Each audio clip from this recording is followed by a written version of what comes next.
Hello and welcome in another episode of What the F is Founder's Office.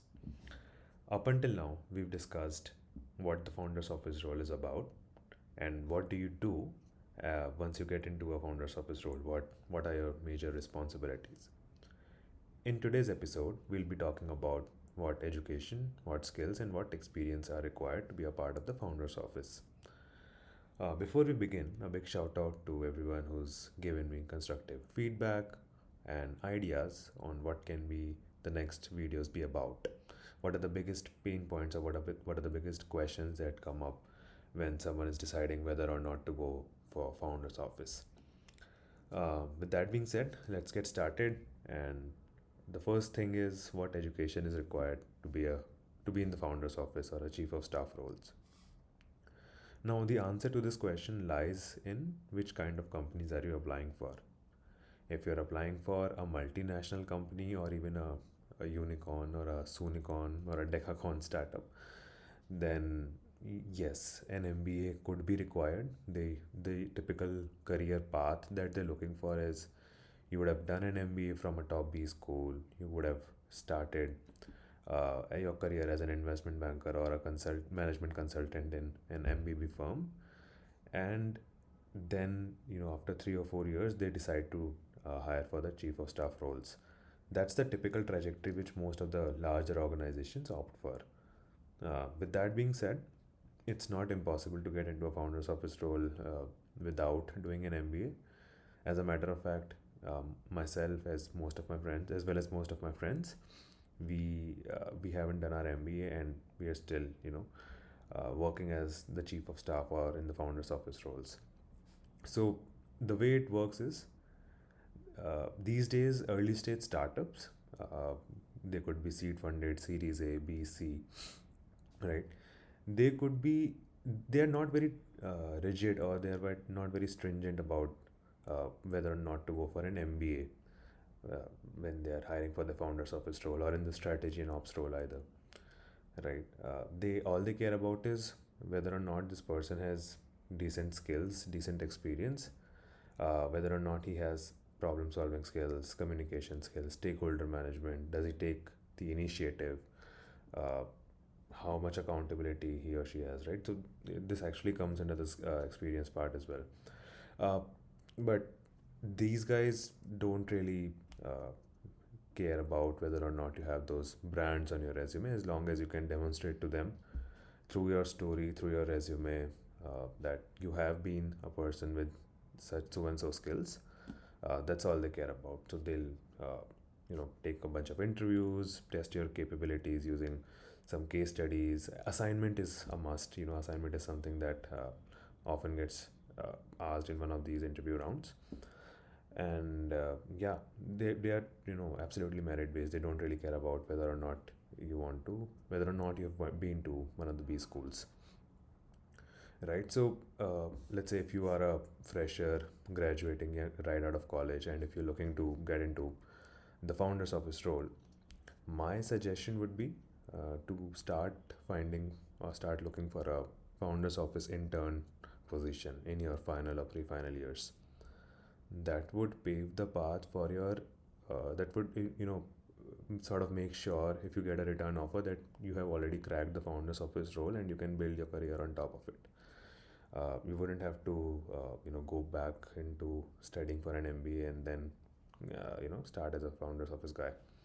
So start looking for internships right around your pre-final and final years, and try and get a founder's office internship. That's the best path, in my opinion.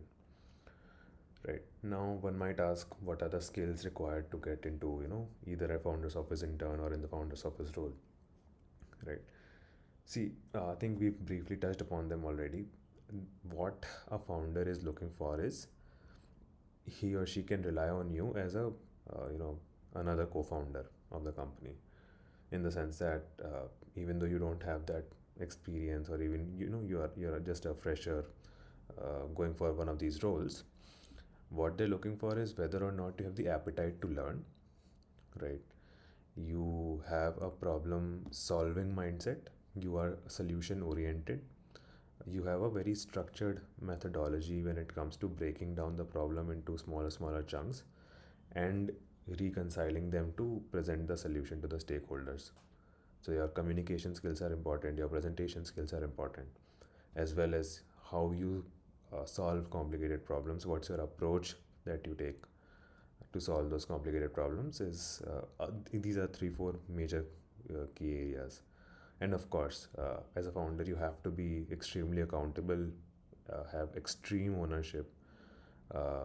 Take the responsibility, take the initiatives. If you feel that something is broken, some system or process is not working correctly in the company, take it upon you to get it fixed. Plan the strategy and carry it out end to end. Right. So these are typical skills that people are looking for. They test it via assignment, how detailed your assignment is, your attention to detail, whether you've listed sources and citations, references, right? How much effort have you made put into making that PPT, right? Have you just documented your answers in a document, let's say in 5 bullet points, and submitted it as your assignment? So that ownership gets tested for through these assignments, and then your problem solving gets tested through those case studies, right? So yeah, these are the typical skills. And if you talk about experience, which is the third pillar of this interview, uh, I would say that the experience, most people talk about going to having worked as a management consultant or as an investment banker.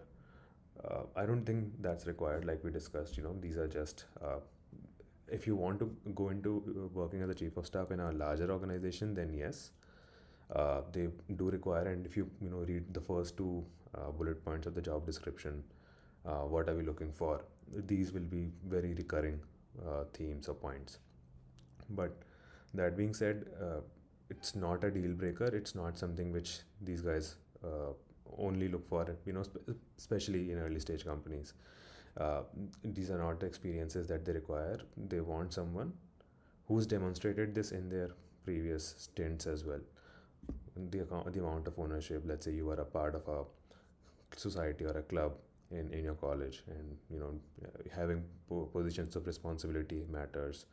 Whether you did something out of your day-to-day curriculum, that shows initiative, right? So those are the broad categories or themes that are the most recurring in the founder's office role. But I think those are the major bullet points. I would be, more than happy to discuss anything in specific. If you have more targeted questions, I would love to discuss these on LinkedIn. And if you are preparing for a founder's office role, I would love to help you out. The links are in the description below, and please feel free to ping me ideas, give me suggestions on what the next videos you'd like to uh, see about. The one idea that I have in mind is, let's talk about the compensation structure. What excites people about joining an early stage startup? What's the motivation, right? Uh, would love to talk about that and anything else that you have in mind. But see you in the next one. All right, take care.